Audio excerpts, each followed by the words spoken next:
Hello, welcome to the Very Wool podcast. I'm your host, Diana Hawthorne, and you can find me online as the Delaware Spinster. So today I want to talk to you about some smaller finished objects that I have, but also a few whips that are at a point where I need some feedback. I'm going to start with what I'm wearing. This is an oldie but a goodie. This is a knit sweater, my first knit sweater, I think. From Noble Thread. It's the Asheville pattern, and it is supposed to be marled. It's supposed to be a gradient, so you hold a worsted weight yarn with a fingering weight yarn, and the fingering weight yarn changes throughout the pattern. And I believe they style it as reverse stockinette, so I guess I'm wearing it inside out with the stockinette side facing out. But when I knitted this a few years back, I liked it better on the knit side. So my ends that are still poking out are in the reverse stockinette side. So at any rate, I'll show you. It's all Malabrigo yarn. This was the first time that I got a wool yarn that I was really excited about. I was on my honeymoon when I shopped for this in a store in Asheville, and I thought it would be really special to actually pay for a sweater quantity of nice yarn as opposed to getting yarn on sale at a big box store. So you can see I don't remember the names of the colors. I have a Ravelry page about this, but mine is a little more color blocked than it is a gradient, just because I went with fingering weight yarns that had quite a bit of contrast. If I were to make this again today, I'd still be fine using these yarns, but I would probably do it as more stripes as opposed to these three big, what look like color blocks. This bluer yarn does go really well with the main yarn. The main yarn is Malabrigo Washted in Hojas, which is a greenish variegated or maybe more tonal yarn. And I love the way it came out. I wear it all the time. It is super squishy. Today, I would have made a taller collar because this one, following the pattern, ends up being, I usually wear it kind of like this, but that blocks my microphone, so I'm trying to kind of flip it out. It's shown in the pattern pages with it more stiff and standing up, and I didn't realize back at that time that it's a singles yarn, it's superwash, and it's just really light and airy. I love it, but it's also very drapey, and at the gauge that I knitted this, it ends up being drapey and stretchy and not as stiff as probably the yarn combinations that they used in the pattern or in the initial sample sweater. So it doesn't have enough structure in the collar to really stand up or fold back over. If I made the collar longer, and you start with the collar, it's top down. If I made the collar longer, I think it would flop over a little bit more so that I have more of a fold in the back. So not something I'm going to change now. I wasn't smart enough to buy extra yarn. So I actually can't change it even if I wanted to put in a lifeline and cut this back and try and reverse it. Can't do that now. I do wear it. I love it. But that is something that I've learned over time, is that I probably made the wrong yarn choice, and that's okay. I also don't work with singles as much anymore because they won't hold up as long. So the amount of friction that you get from wearing, you start to get some pilling on a singles yarn, even if it's these two singles that are held together. I don't know if you could even see. Yeah, you can. It's pilled. There's quite a bit of pilling, so it requires more maintenance, and then that is actually weakening the structure of the yarn as well. So ultimately, I don't really use singles to make garments all that often. But as long as this works, and I've had it for a few years, as long as it holds up, I'll keep wearing it. And, you know, I haven't actually found that it's been that much of an issue. It just pills more than some of my other sweaters. That's it. So anyway, that was all about this old finished object, which is what I'm wearing today. People have been complaining because it was warm last week and then it got colder out. And as a knitter, I'm loving that it's colder out and I get to wear my sweaters this week. So in terms of finished objects, I don't have that many finished objects this week, but I do have some socks and I wanted to talk about that in a few ways. One of the things I didn't mention last week is that in addition to regular knitting by hand, I also do machine knitting. I have a circular sock machine. I know they're a little bit popular right now, which is great, and there are some more accessible options. I got an Erlbacher Speedster back in December or so. I was very excited and waited for it for a while, and there's definitely a learning curve. It's different from knitting. It's helpful to know how to knit when you start using a CSM, but it's definitely a different process. So at any rate, I've been cranking socks, and I've been really excited about it. And I know some people feel like it's not real knitting, or it's, you know, it's less than knitting in some way. I just think it's a slightly different craft, but you still finish by hand and you still have hand knit socks. Like it's fabulous. So for the first time ever, I've been wearing knit socks and, you know, true, I'm going to call them hand knit socks, even if you don't think cranking is by hand because it is a machine, but not commercial socks. Let's put it that way. So, so this is one of my pairs that I just finished, and I still have to wet block them, but I've already been wearing them because they were for me and they're my socks, so I can do what I want. So this, I used some of my own hand-dyed yarn for the toe. Here I did a contrasting toe, and the hand-dyed yarn, it's a 2-ply 80% superwash merino, 20% nylon. So it's like a classic sock yarn, figuring weight sock yarn. And this is my colorway, Happy All the Time. And for the body of the yarn, I was trying to use up a yarn that I also bought on my honeymoon a few years ago, a special yarn from a small shop there. And it's available online, so, or at least this brand is, so it's Ba Yarns. La Jolla is the yarn base, and the colorway is what was really special. It was called Outer Banks Sunset, and I think it was only at this shop. So, so it's really beautiful, really neon. I tend to love colors like this. This is the second sock. I tend to love colors like this, but I really can't wear neons. So a few years ago when I bought the yarn, I thought I'm gonna make a shirt, and I started making one, and then I was like, this should not be next to my face. It's not flattering. Kind of washes me out. So I don't know how you feel about color seasons, but I'm into that. I'm an autumn. I don't think that you have to live your whole life based on what color season you think is most appropriate for you, but I do think I just look better in the autumn type color palette. So since I've realized that, and I still had a few skeins of this yarn that were meant to be a t-shirt, I decided to start making them into socks.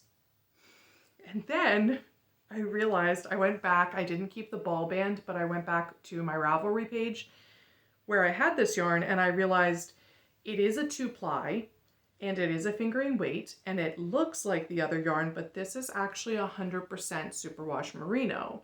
It has no nylon. So before I crank a bunch of socks with it, I'm setting it aside for now for maybe some shawl applications, or maybe being a contrasting stripe in a shirt where it's not right against my face, because I normally do like to use socks that have some nylon, or at least something else that can help it hold up, like silk. Just merino, it's probably going to pill like my sweater and faster. And it's going to potentially get holes sooner. So I realized that error after I had already cranked one. I am obviously going to wear these because I think they're adorable and I've already made them. And there's no point in frogging them at this point because they're nice and soft. So I'm still thinking about maybe just wearing them as like bed socks or wearing them on like lazy days at home as opposed to wearing them to work or on walks around where they're going to get more true wear. So at any rate, it's going to be a nice experiment for me to kind of see. The yarn looks the same. They're both commercial yarns, like commercially spun. So will it be different? I suspect it will because all of the articles that I've read about sock yarn tell me that it's not going to hold up as well. So it was fun anyway, making them, and I'm still going to wear them. And the other one that I finished is this guy right here. This is a non-wool sock yarn, commercial sock yarn from Premier. This one itself isn't sold anymore, but I think it was literally called non-wool sock. It's been in my stash for a long time. It is super soft. They are just so wearable. And again, it's going to be a little bit of an experiment. How well does this hold up? This is not a yarn that I want all of my socks to be made from, if that makes sense. I try to buy natural fibers. Yes, the nylon in with a sock yarn is not a natural fiber, and I'm aware of that. But if I can wear something that's even 80-85% wool, that makes me feel a little bit better than wearing something that's completely polyester, acrylic, or nylon. However, that is anybody's individual choice. And one thing that I absolutely do believe is that using things I already have, making sure they get used, whether it's by me or somebody else, is really important. So, so certainly some of the yarns that I bought earlier on are acrylic or lyocell or modal, things like that. So fibers that maybe are not going forward what I would buy, but if it's already in my stash, it makes sense to use it. So this sock yarn, I really like the feel of it, and you know, we'll see how it goes in terms of how it holds up. It is much better for me to knit it and wear it now than to throw it out, for instance. So so even if it's not the kind of yarn I would buy today because of how it's produced, which is not as ecologically sound as wool yarns in general, then it's still something that I already had. So if that makes any sense. I know that's a whole other issue that not everybody spends a lot of time thinking about, and you certainly don't have to. I started with acrylic yarns, and I think a lot of people do when they start knitting or crocheting. And if that's still your thing, go for it. So at any rate, that's what these are, and those are my only true finished objects of the week. However, I do have some refinished objects, and that's another thing I didn't talk about a lot last week is mending. Mending is incredibly important to me, and it goes right along with my knitting and spinning. I don't always make the absolute best choices. I'm still learning what the best choices are in terms of having a nice wardrobe and making it last. And I'm newer to mending. I've only been doing it for a few years. So the first time I heard someone say that they mend socks, I thought, that's crazy. Why would you spend time mending holes in socks? And here I am mending socks. So things have changed for me. Obviously now I'm making my socks, which is a big deal to me. But even my husband's commercial socks get mended. So I do a little mending on any areas where there are holes. I had to mend 15 holes on these 4 socks. And just in talking about it right now, I found that there's another tiny hole. This sock has 5 holes. So anyway, I'm mending it. And it does make me feel really good. I don't do anything all that fancy. You can see I just used some embroidery thread. I have a darning mushroom, which makes a big difference, I think, when you're working on socks. These are commercial socks. Eventually they are going to die, and that's okay. And I just feel that since they were already in the house, like, yes, I do want to get to a point where we're wearing all wool socks that I've cranked, but for right now, these commercial socks are going to last longer because I'm mending them. So I feel really good about that. I really like mending. I sometimes have a pile of things that I need to mend, and it may not be as exciting and glamorous as spinning and knitting. So sometimes I'm more focused on making a new sweater that I'm excited about than I am on mending socks. But I really truly believe in the time spent mending. I think it's important. And I think the longer we can keep things and the better that we can do with our current wardrobe with taking care of things, then the less we have to buy or make.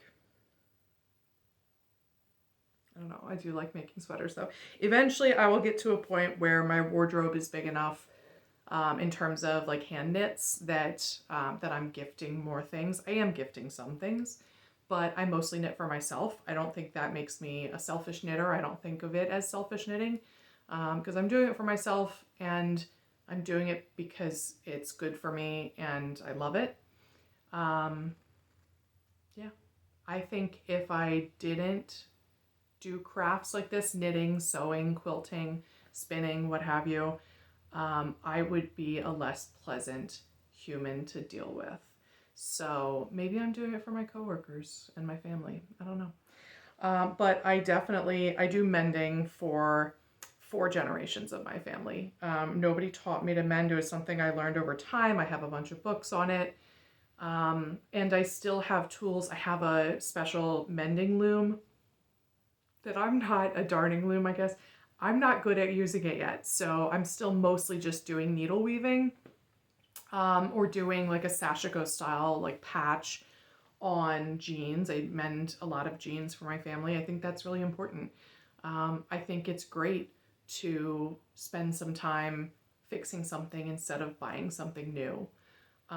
So especially my niece and nephew, kids grow and they outgrow their clothing. And if I can fix a zipper in a coat like I did this year so that that coat gets another year of life and then could be donated instead of thrown out, that makes a big difference. Because why would you want to buy another winter coat when it still fits for a kid? You're going to buy so many in the future, right? So, I really try. I've gotten my family on board with that. I really try and do mending of my own things and my husband's things. And now, as I said, a lot of my family will turn to me for mending, and I think that's fabulous. So I do spend quite a bit of my time doing that. And I also think about mending when I'm taking care of laundry. Like, we try really hard to wash things less if they don't need to be washed. And being a knitter really made that difference for me. The more that I wear the tool and the more that I spent time making things and I have to hand wash them, I don't have to, I choose to hand wash all my knits, it really discourages washing something every time you use it, because who has the time to wash a sweater every night? So it's kind of got me looking into how can I prolong the life before I wash things, and how does washing and drying in a washer and dryer affect our clothes? And so that's one of the areas where I really spend a lot of time thinking and growing over time. We hang all of our stuff to dry now, and I'm really excited about that. So anyway, that was quite a tangent, but I consider these finished objects, except the one that still has a hole that is going to go back in the mending bin. But it's really important to me to emphasize that it's not all about what's new, because first of all, I don't make things that fast. And secondly, we shouldn't only be highlighting what's new, right? Okay, so now to some things that are actually new. So whether handspun yarn is a finished object or not is hotly debated. This is finished for now and is going to be used. This is some alpaca yarn, so it's 100% alpaca. It was roving, farm style roving, so undyed. This was the color of the alpaca. And it all came from one alpaca whose name is Tim, which I think is adorable. It was from Alford Family Farm. I got this wool a little bit ago. It was probably a year or two ago that I got the roving. And I've been sort of spinning it as needed. This is going right into my striped sweater from the Andrea Mowry sweater that I showed you last week. I was running out of this color. So it's really fluffy, but it's also really thin. It's like a fingering weight. It just kind of fluffs up nicely. So anyway, so I love this color. This is a dark fawn is how they described it. And it's 100% alpaca. Not everybody likes alpaca. I do like alpaca. I don't like knitting it as much as I like knitting wool, but I do like wearing it. So that's this one. And then something a little bit more wild and fun. I don't make a ton of art yarn. Probably only a few times a year. I just get excited about something. I got some crazy bats. I think they were actually called crazy bats from Wild Thyme. And I spun 2 of them together into this. So this is a 2-ply. It's about a worsted weight. And it is just neps and sparkles and bits of commercial yarn and stuff in there. There was some cotton, all kinds of things. Again, not the thing I normally do. Normally I'm like wool, but this just looked really fun to me. And I always like the way that their bats look. And I thought, you know what? I'm gonna do it. So I made this sparkly art yarn. And this is going to go into my Nightshift shawl, which I do not have up here. I've been actively working on it. It is one of my actual whips that is being prioritized right now, basically. I have a couple of whips that I'm prioritizing, and the Nightshift is one of them. And I'm using that shawl, which is just such a fabulous pattern by Andrea Mowry. It's basically, I'm marling various old yarns. I'm using my first hand spun yarns that are not really what I make right now. So it's basically odds and ends. It's a scrappy project, or a stash buster if you want to call it that. Because it's really easy for me to stash bust fingering weight yarns. First of all, I can crank scrappy socks. I can do all kinds of different things. I use fingering weight yarn a lot, and I use DK, which is fingering held double, basically, a lot. But I don't use a lot of worsted, Aran, bulky yarns anymore, and I still had some in my stash. So that was part of my thought with this, is that I had some yarns that are just not my favorite colors, not as exciting visually as I wanted them to be. Some early dyed yarns that I didn't really love the variegation when I was learning to dye. So I'm using a lot of that stuff that I had sitting around. It's not new or unique to do a scrap buster project. I get that. But anyway, I thought I would dress up my Nightshift because I like the way it's looking, but it's not exciting, if that makes sense. So I wanted to add some pop, and I thought this is the perfect way to do it. Normally when I do spin something like an art yarn, I don't spin a sweater's quantity, and I don't want to use it for a sweater or socks or mittens, something that needs to be washed a fair amount. or gets a lot of friction, because a lot of the fibers that go into this, first of all, you can't always identify every fiber, but all of the sparkles are prone to kind of come off. They can be a little bit scratchy next to skin, and they can come out in the wash or break off and end up being like microplastics. A lot of the commercial yarns and little neps and noil, those little tiny blips that you get that can easily, with friction, rub right off of this yarn. That's something that I don't really want in my drains, or, it's something I want to avoid washing, basically. So a shawl, I barely wash ever. Does anybody wash shawls? I wash it to block it when I first finish a shawl. But I don't really wash them after that. Am I not supposed to say that? Can somebody tell me if they wash their shawls? I'd love to hear about it. I feel like only if it needed to be blocked or if I spilled on it or something. I don't normally eat when I'm wearing a shawl. I feel like it's very much a decorative accent and something I don't know. I don't wash them. So I thought this would be perfect. This bat that I had gotten that I didn't know what to do with for a little while, because sparkly things online are one thing, and then you get it in person and you're like, oh shoot, this is not the most practical of choices that I made, but I think it's going to be awesome in the Nightshift. So hopefully within the next few weeks, I'm going to have that totally finished and I'll be able to share it with you. But next week I could share it as a whip anyway, if I'm slightly more organized than I was today, you know? Okay, so that's my last finished object, which is also a whip. So the last, no, I guess I have two more whips. So the last spinning that I wanted to talk to you about is a project I'm making for my mother. When I got my sock knitting, my circular sock knitting machine, I was talking to my mom about how excited I was to make socks, because normally I am knitting sweaters and knitting bigger things like that, or maybe knitting mittens, but I don't like knitting socks by hand yet. Maybe someday. So I was really excited to crank socks so that I have them.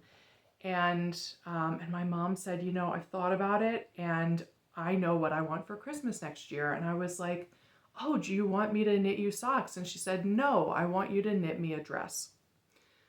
And that's a big project. I've never knit myself a dress, but she really wants a dress. And I love my mom. And I talked to her about how much it would cost to do commercial yarn or like a nice dyed wool for a dress. I mean, it's a pretty big commitment. And she said, why don't you spin it? So I am spinning and then knitting a dress for my mom at her whimsy. We've talked about it a lot. And I don't think that it's possible for people who don't do crafts like this to have any idea what they're asking. Most people, I would not do this, but I love my mom. And you know what? She deserves a hand-knitted, hand-spun dress. And I would be so proud to see her wearing it that I guess that's sort of that kind of goes with it too. So anyway, I do like spinning. I do like the knitting. It's worth the several hundred hours it's going to cost me. Yeah, as I said, like I'm not trying to have a million sweaters or to have the world's largest hand knit wardrobe for myself anyway. So if I'm making something for her for the bulk of this year, it's not all bad. So we've talked a lot. We picked out a dress pattern. And we've talked a lot about the yarn, and she really liked my Weekender, which is a hand spun sweater that I had made myself. I'll wear it at some point soon. And she liked that, but in terms of color, we had picked out this little sample of, this is just a commercial yarn to share with you. It's not really, boy, it looks a lot better in person. So it's getting there. It's teal. Okay, so this is more of a green and that door is bright blue. This is a teal. It's kind of somewhere in between. And it looked great with her complexion. So that is what we decided on. And she wanted it to look like my weekender yarn. So at least I knew I've spun a sweater quantity like that before. So this is a full bobbin of singles. That's pretty good. That's pretty much the color that it is. So this is a huge bobbin. I have a Majacraft Aura, and so this is an 8-ounce capacity, and it's pretty full. I mean, I could get a little more on there, but once you get a bobbin this heavy, you have to work harder as you're pedaling the machine, and then it's harder to not make the yarn, the singles, a little bit too thick. Because there's more pressure on the singles as well. So I got to the point where I don't completely fill bobbins for the most part. I kind of get to close and then just say, you know what, that's good enough. I'm going to rewind it anyway. I rewind all my singles when I'm spinning. I know you don't necessarily have to rewind all your singles, but I do. I like to ply from weaving bobbins. I like to scramble things as well. I'm generally not doing... in order to keep things perfectly consistent or as close to consistent as is reasonable for a project like this, I'm not the best about constantly checking plybacks and checking thickness. You can see that I get a little bit of variation in thickness and thinness, and especially because it's not all homogeneous yarn. It's not like that alpaca where it's just one thing. It does get little thick and thin bits. So then at the end, having rewound all of it onto various weaving bobbins and then doing all of the plying at the end of the project so that you get a little bit of your first singles and a little bit of your last singles, a little bit of the middle kind of mixed into everything, I find really helpful in terms of when I'm doing a sweater spin. And this is basically a sweater spin, a dress for my mom. She is smaller than I am, so that helps a little bit. So a dress for her is going to be about a sweater for me in terms of the yardage. So how did I come up with this? Well, just like when I did my other, my weekender or other sweater spins, I am starting with a bunch of fiber. I decided 1.5 kilograms would be about the amount that should, at a worsted weight, be plenty for her to have a dress and for me to say like, oh, I don't like the end of this yarn, or, have a couple skeins left over. I always want to have a buffer so that I don't end up with the problem I've had in the past where I can't quite finish something or can't adjust something. This is one of the bats that I made. So what I'm doing is I have a Clemes and Clemes drum carder. I made, I don't know, 50 bats. I mean, it's a lot of them. I just have a huge tub full of bats. And then I'm sort of mixing those up as I spin. I don't spin just one bat. I rip off pieces and spin a few. But the bats are largely merino wool. She's not a person who wears wool, so that was another consideration. Is I can do Corriedale, I can do Cheviot next to skin, I can do BFL. A lot of the downy wools, I don't know if she can. So there is some BFL, there is some Corriedale, like some medium wools, but it is most of the wool, like 90% of the wool, is fine wool. So Rambouillet, Targhee, Merino. A lot of fine wools.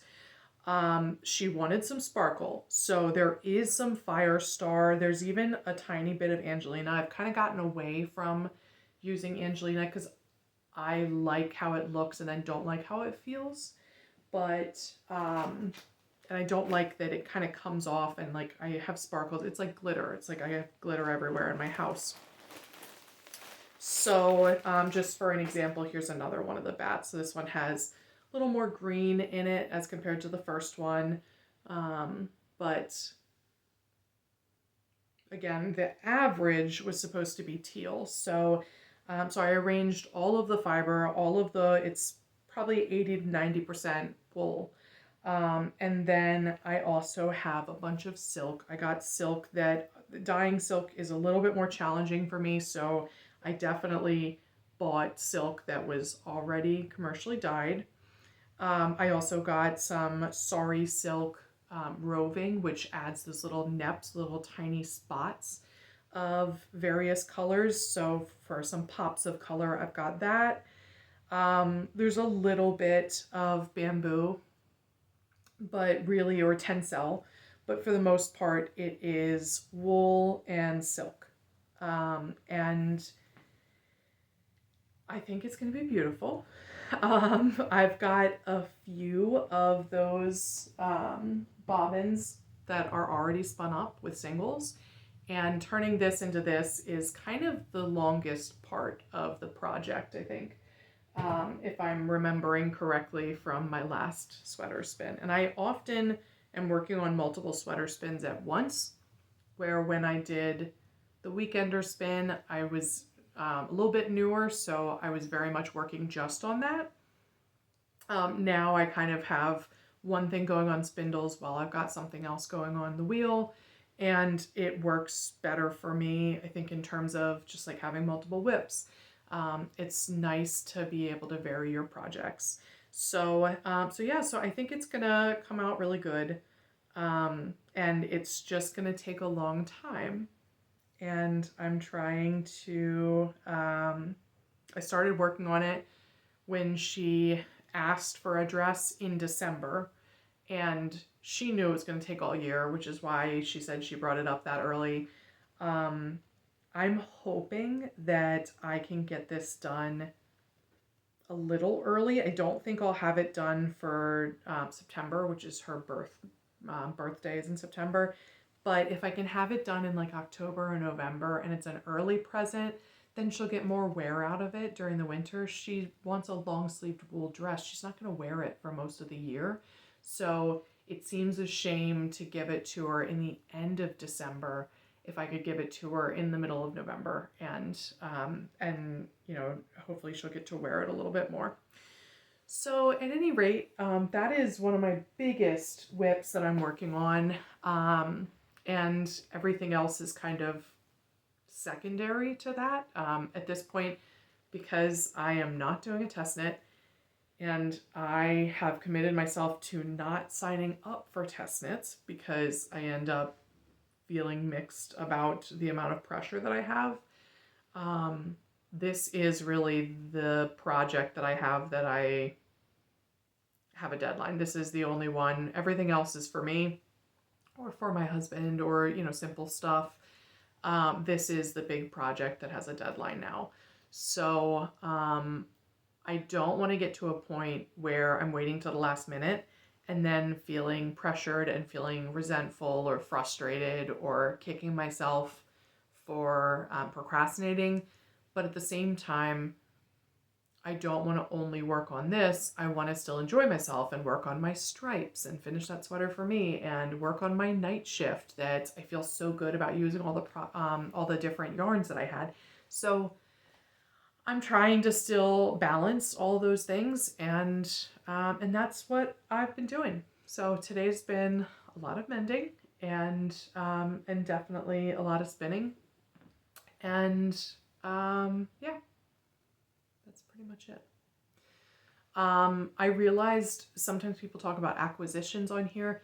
I will sometimes include that. I don't have anything new that's actually here.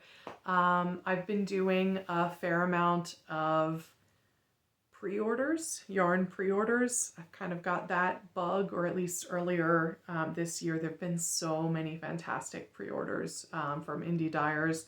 And just because I dye and spin my own yarn doesn't mean I don't buy other people's. It actually has encouraged me to continue buying indie dyed yarn, because I know how I dye and I know what I can make, and I know what I can't do or what I don't do as well. So it's nice to get other indie dyed yarn, and so I'll definitely share some things as they come in. but I totally get that I'm often doing a pre-order that's like 12 weeks away. So, so I'm just patiently waiting for acquisitions right now, nothing to share, and that's okay. So I have talked so much today. So I'm not gonna talk about any other whips. I can share other ones next week. But thank you for hanging in there with me, and I hope some of this is interesting to you, or you're finding any benefit or enjoyment from watching me. I hope you're knitting. I should have said that at the beginning. One of my favorite things is to watch podcasts about knitting while I'm knitting or spinning. So hopefully you got to enjoy some of your own hobbies, and please feel free to share and comment, like, subscribe if you're interested, and thank you for joining me.